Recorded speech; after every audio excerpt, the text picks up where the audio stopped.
Most people consume content about growth and never actually grow.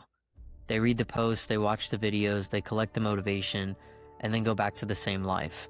The same patterns, same excuses, same version of themselves. And this isn't it.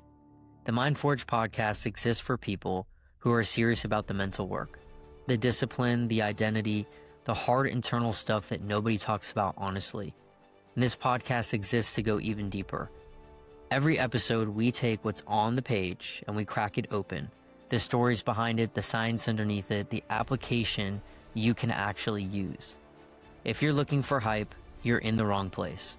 If you're looking to be challenged, to think harder, to leave every episode a little more clear on who you're becoming and what it's going to take, you're exactly where you need to be. I'm Caden Floyd. This is MindForge Podcast, brought to you by Warrior X Training. Let's get to work.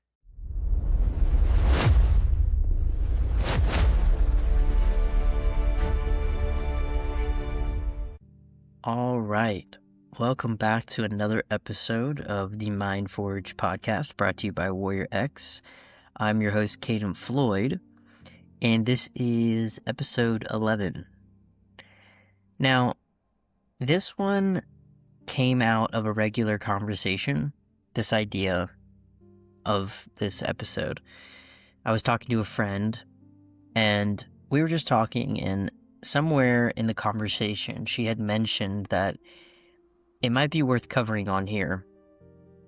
How do we actually enjoy the process instead of just gutting your way toward a goal and just feeling really crappy in the middle?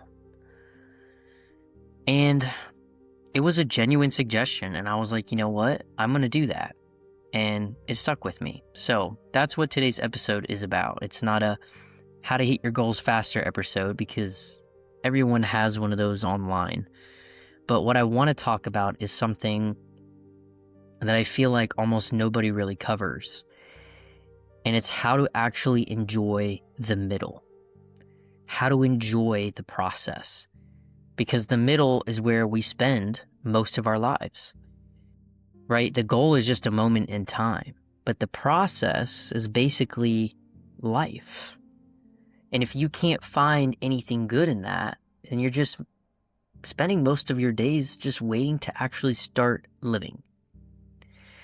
So what I'm going to share are the 3 things that I personally come back to when I need to shift out of chasing a finish line and into actually noticing and holding gratitude for where I am. It's not a system. It's not a 5-step plan. It's just 3 honest resets that I actually use. So let's get into this. The first one is going to be measuring against yesterday, not the finish line. And the reason that I come back to this one first is because it's the fastest reset that I've noticed works. Because most of the time when I'm feeling behind, it's because I'm holding up where I am next to where I'm trying to end up. And that gap between those 2 versions of myself is the whole design of what we call a goal. And it only exists because I'm not there yet.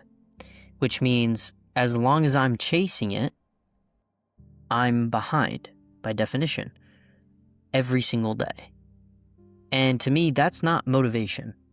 That's just honestly a slow leak of confidence dressed up as ambition.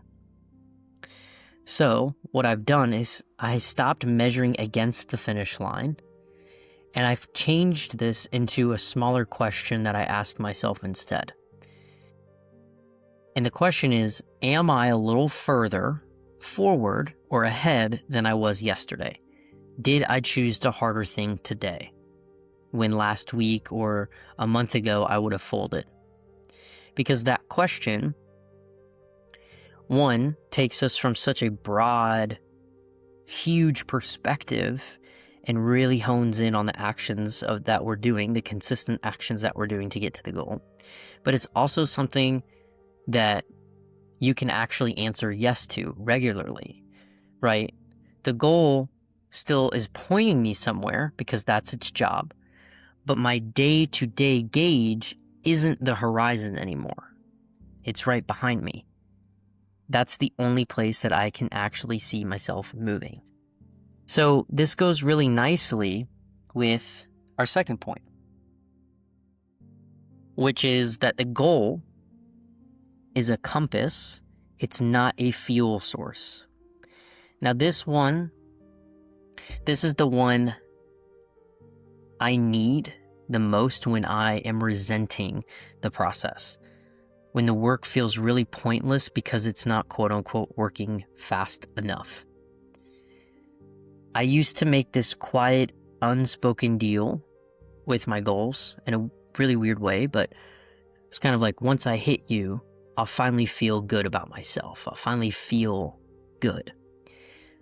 So every day until then, my mood was being audited against how close I was to that goal, right? Like a good day, the goal felt worth it. Bad day, bad week, the whole thing just felt really pointless.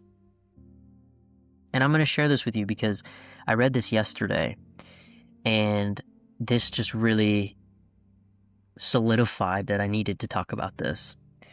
So in Nick Bare's book, Go One More, he talks about this idea of proving yourself right instead of proving others wrong or proving something wrong. And honestly, I feel like a lot of my early motivation was the second one. I wanted to prove everyone wrong. And that stems from insecurity.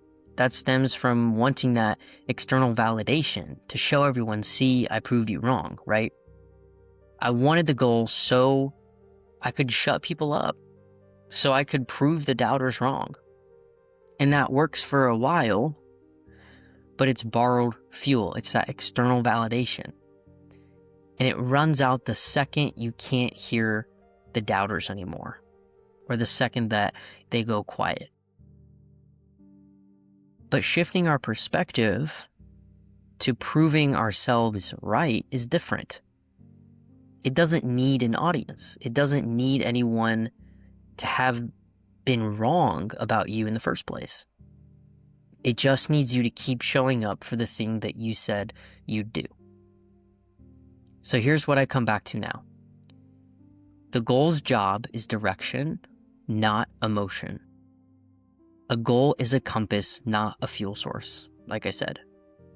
It tells me which way to walk.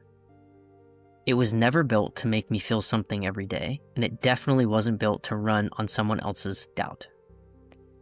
So once I stop expecting the goal or other people's opinions of me to generate my mood, I stop resenting the process for not delivering feelings it was never designed to deliver in the first place. The goal says which direction, and the meaning is in the walking, powered by belief that doesn't need anyone else's permission. So, let's move on to the third thing that I come back to ground me in the process. This one is so good. This one gets me every time. And it's usually the one that I need when I am the most burnt out. And the question I ask myself is, what would I miss if it ended tomorrow? I feel like most people only appreciate the process after it's over. The season ends, the goal that you set, you hit it, the chapter in that, point in your life closes, but we forget the process. We forget all the things that we did. Maybe it was the early mornings, the grind. It was the version of yourself who was still, quote unquote, figuring it out. And it's funny how we're always more grateful for something in the rearview mirror than we ever were while we were living in it, in the middle. So what I do is I flip it, and I ask the question now, in the middle of everything, if this ended tomorrow, what would I actually miss? For me, it's the quiet before the world wakes up and everyone's texting me and emailing me and schedule changes and things. the specific people that I'm building alongside and growing my relationships with and my friendships with. Who am I becoming? Tired and uncertain and all. That's really the question. Who am I becoming? And that question pulls the gratitude forward for me. It stops me from needing the thing to end before I'm allowed to feel it. And I'm not just enduring this. I'm not just enduring the process or the middle, but I'm living inside something I'd actually grieve if I lost it. So those are the 3 points. Measure against yesterday, not the finish line. That's how you actually see yourself moving instead of always feeling behind. Remember, the goal is a compass, not a fuel source. And let your belief in yourself power the walk, not anyone else's doubt. And ask yourself, what would you miss if it ended tomorrow? Because that question pulls the gratitude in today instead of waiting for hindsight to hand it to you later. I like these 3 different points because they're from different angles. Same one truth underneath all of it, which is that the process isn't something to survive on your way to the goal. It's the actual thing. It's where you're living right now, today, whether you've noticed it or not. Now, I don't always remember all 3 of these things in the moment. Some days I only catch one of them.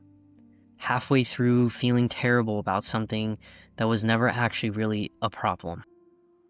But even one is usually enough to bring me back to where I actually am in the present moment and enjoying the process and being so in love with the middle from point A to point B and all the learning that I get to do and the conversations I get to have. So if you're in a season right now where the goal feels far off and the middle really feels heavy, you don't need new information. You already know what you're chasing and why. What you need is just a way back to where you actually are today. These are mine. Let them be yours too. So this is what I'm going to leave you with today. You don't have to wait for the finish line to be proud of who you are right now in the middle, still figuring it out. Because that version of you, the one still showing up on the hard days, that's not the warm-up for the real thing.